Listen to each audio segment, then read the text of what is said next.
Voilà, on avait 40 ans de différence. Ils ne me parlaient pas spécialement. Les enfants, à l'époque, ne parlaient pas à table. Quand on parlait trop, c'était toi. Et puis, voilà, mon père me dit que je suis le fils. Alors votre père vous dit, alors c'est quoi la scène? J'essaie de... La scène, on est à table, il y a des amis, mes parents qui sont là, et mon père qui était russe, tout ça, etc. Puis, bon, il boit de la vodka. Hein. On me pose une question, je réponds pas, j'étais dans la lune, je pensais à autre chose. Et d'un coup, il me dit, de toute façon, toi, t'es le fils d'homme invisible.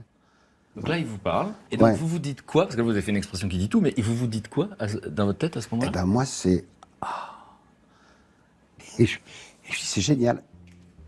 Parce qu'il y a en plus le feuilleton L'homme invisible qui passe. Et moi, ça me plaît bien que mon père soit invisible. I'm gonna fight 'em all.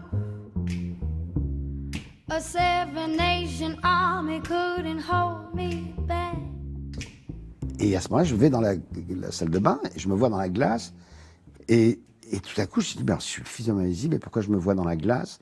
Alors, ce sont peut-être des glaces spéciales, mais est-ce que mon frère est invisible aussi? Est-ce que nous, on est tous invisibles, mais on sait que... Mais on peut se voir parce qu'on a des pouvoirs spéciaux. Et ça dure pendant 2 ans. C'est pas rien.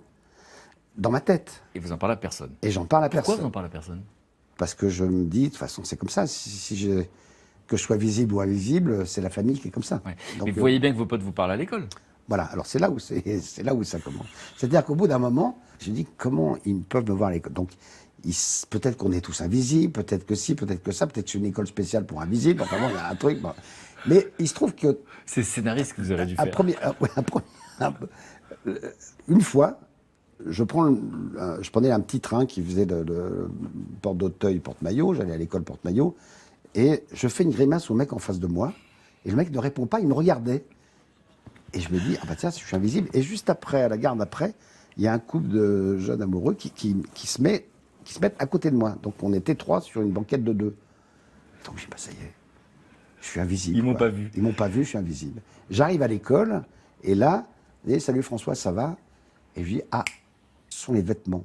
Et en cours de maths, une interrogation de maths, je me lève et j'enlève les vêtements. Et la prof me dit, mais qu'est-ce que vous faites, Berléand? Et là, tout le monde rit, évidemment. Qu'est-ce qu'il fait, lui, etc. Allez voir la directrice. Évidemment, ils préviennent les parents. Et ma mère dit, il faut qu'il aille voir un psy.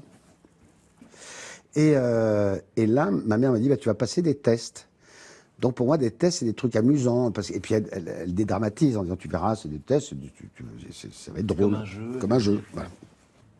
Je m'assieds devant lui. Et pendant 5 minutes, mais 5 minutes, hein, vraiment 5 minutes, c'est long, hein, 5 minutes, silence total.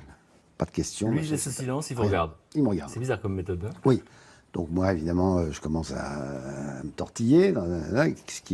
Et puis, encore une fois, je suis parti d'une génération où les enfants ne parlaient pas. Tant qu'on n'était pas autorisé, donc je ne parlais pas. S'ils ne me posaient pas de questions. Et au bout d'un moment très très long, il dit, bon, levez-vous. Donc, venez ici. Je ne sais pas ce qu'il me veut. Et là, il dit, c'est incongru, mettez votre main droite sur votre jambe gauche. Là, pourquoi il me demande ça, de mettre la main droite sur la jambe gauche? Et puis, mais oui, c'est un test, donc on joue à Jacques-Eddy. Donc je ne fais rien. Il n'a pas dit Jacques-Eddy. Ouais, il n'a pas dit Jacques-Eddy, je ne fais rien. Donc et là, il me dit, mais vous avez compris la question? Et c'est vrai, hein, tout ça est vrai. Oui, je vous crois. En plus. Oui. Mais je vous crois parce que je suis dans la tête d'un enfant, là. Oui.